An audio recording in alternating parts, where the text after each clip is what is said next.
Hello friends, welcome back to my channel. আজকের recipe হচ্ছে সাবুদানার পায়েস, যেটা কিন্তু কোনো ব্রত বা পুজোর সময় কিন্তু আমরা বানিয়ে থাকি বা এমনিও কিন্তু বানিয়ে খাওয়া যায়। ভীষণই সুন্দর হয়, খেতে টেস্টি হয় এবং চটপট কিন্তু তৈরি হয়ে যায়।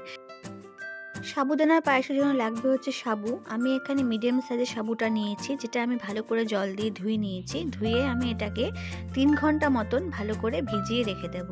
ওভারনাইট কিন্তু সোক করতে হবে না। ওভারনাইট সোক করলে কিন্তু সাবুটা একটুখানি বেশি নরম হয়ে যাবে, তাই জন্য 3 ঘন্টা মতন ভেজালে কিন্তু তো 3 ঘন্টা ভেজানো হয়ে গেছে, জলটা কিন্তু ভালো মতন অ্যাবজর্ব হয়ে গেছে। এবার একটা প্যানের মধ্যে আমি অল্প ঘি নিয়ে নিচ্ছি। আমি এখানে 1 চামচ মতন ঘি ব্যবহার করেছি, চাইলে কিন্তু আপনারা একটু বেশি ঘিও ব্যবহার করতে পারেন। তো 1 চামচ ঘি নিয়েছি, যেহেতু অল্প ঘিতেই হয়ে যাবে। এর মধ্যে আমি কাজু কিশমিশটা ভেজে নিয়েছি এবং সেই ঘিয়ের মধ্যেই কিন্তু আমি সাবুদানাগুলো অ্যাড করে দিচ্ছি।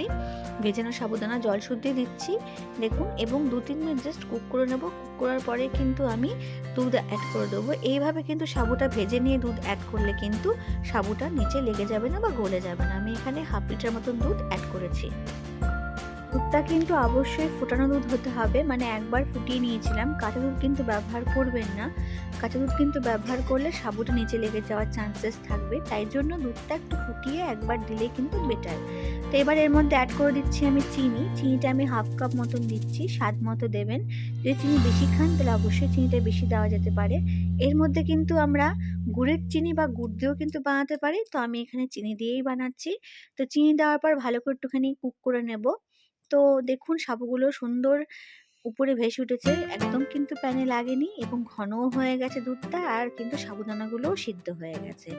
তো মোটামুটি পায়েস কিন্তু ডান, রেডি হয়ে গেছে। এবার একটু এলাচ গুঁড়ো দিচ্ছি, আর এর মধ্যে দেব ভেজে রাখা কাজু কিশমিশ, যেগুলো আমি ভেজেছিলাম ঘিতে।